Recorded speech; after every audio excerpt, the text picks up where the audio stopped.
my dear audience, I welcome you to today's podium. First, I would like to thank Ms. Guranshveer Kaur and Ms. Ritika Singh for the valuable insight they have provided about the outcomes of 18th G20 Summit presided by India this year. Now to discuss more on the findings of Summit and go through how they might affect the future, today we have the experts from various streams with us. Let's meet our panelists. First, let me introduce you to our group of experts on international relations. And the members are Ms. Kashish Bhatija, Ms. Harnoor Kaur, Ms. Vanshika Arora, Ms. Prabjot Kaur, and Ms. Arpandeep Kaur. Our next panelist, Ms. Palakpreet Kaur, is an expert on Africa's international relations. Ms. Nintya Grover is an environmental and energy analyst. Also, we have Mr. Gurpreet Singh with us. He is a financial expert. And Mr. Jaideep Singh has also joined us. He is a global health advocate. I thank all the panelists for joining us. Let's start this discussion.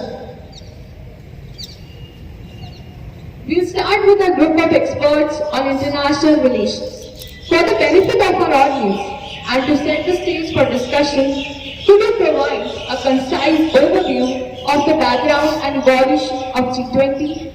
How did it come to be the influential forum it is today? Thank you, Girisha.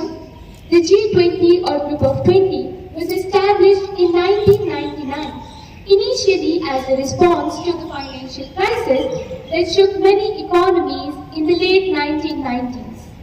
The initial meetings involved finance ministers and central bank governors from major developed and developing nations.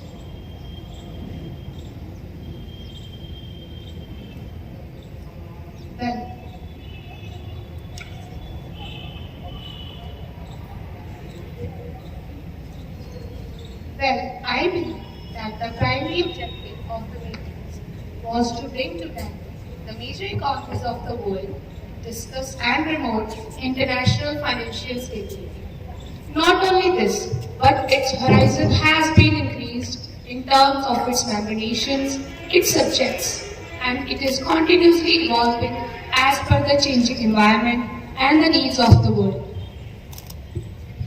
Absolutely. And it is important to note that the global financial crisis of 2008 highlighted the need for a broader dialogue, and thus the G20 was elevated to a leaders level. Since then, annual summits have been held where heads of states or governments of member countries come together.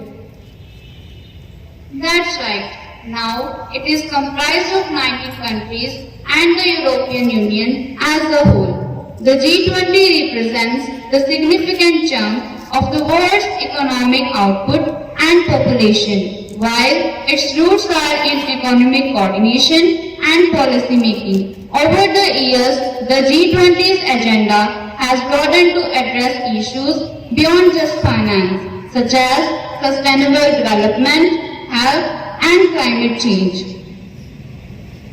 I would like to add here that the group's informal nature without a permanent secretariat or headquarters allows for flexible and open discussions. And let's not forget the rotating presidency system. This means that no single country dominates the agenda, which makes it a unique setup for global cooperation in today's multipolar world.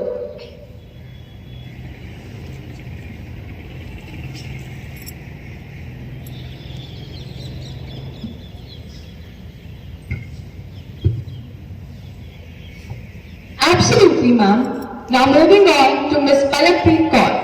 The theme of the summit was Vasudhaiv Kutumbakam, which emphasizes on global unity.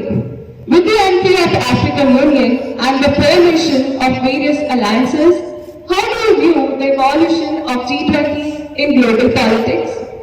The role of G20 is increasingly inclusive. Admitting the African Union symbolizes the importance of developing countries in global dialogue. Also, initiatives like Global Biofuel Alliance demonstrate the cooperative spirit to address global challenges, strengthening the G20 position as a significant decision-making forum. Moving on, let's hear from our panelist, Ms. Nitya Grover. The commitment to increase global renewable energy capacity 3 times by 2030 is exceptionally great. How will this shape the future of global energy policy and what challenges do you see ahead? Absolutely. The commitment to increase global renewable energy capacity 3 times by 2030 is ambitious. This way, there will be a shift from fossil fuels to renewable resources. Yes, there are a few challenges like infrastructure development, financial distribution, and technological advancement. But if this commitment is achieved, this could reduce the carbon dioxide emissions to a great extent and thereby supporting the objectives of Paris Agreement on climate change. Thank you, Ms. Nitya, for your insights. Now, let's turn our attention to Mr. Gurpratap. The G20 highlighted the need for a coordinated regulatory framework for cryptocurrencies and recognized India's digital public infrastructure. How do you see these developments impacting global finance? The decision to control cryptocurrencies will make the global financial markets more clear and stable. India's digital banking system, especially the UPI, the real-time payment system in India, shows how banking can change with technology. So, it could also help other countries to make banking better for everyone.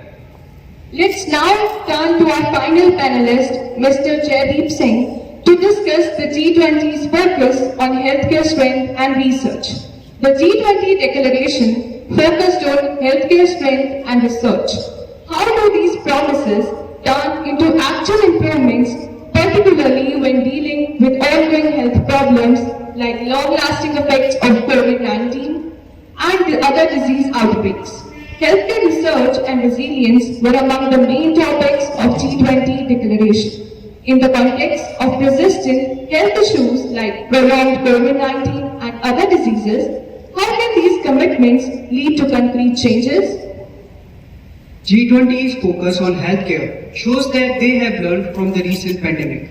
By making the global health system more stronger and combining the traditional medicines with the modern approaches, we can have a better and more reliable healthcare system. Their attention to address the issues like long-lasting COVID-19 and other diseases means that they are getting ready for the future issues of health in a smart way. Thank you, panelists, for your insights. The 18th G20 Summit has certainly set significant goals, and it will be exciting to see how they develop in coming years.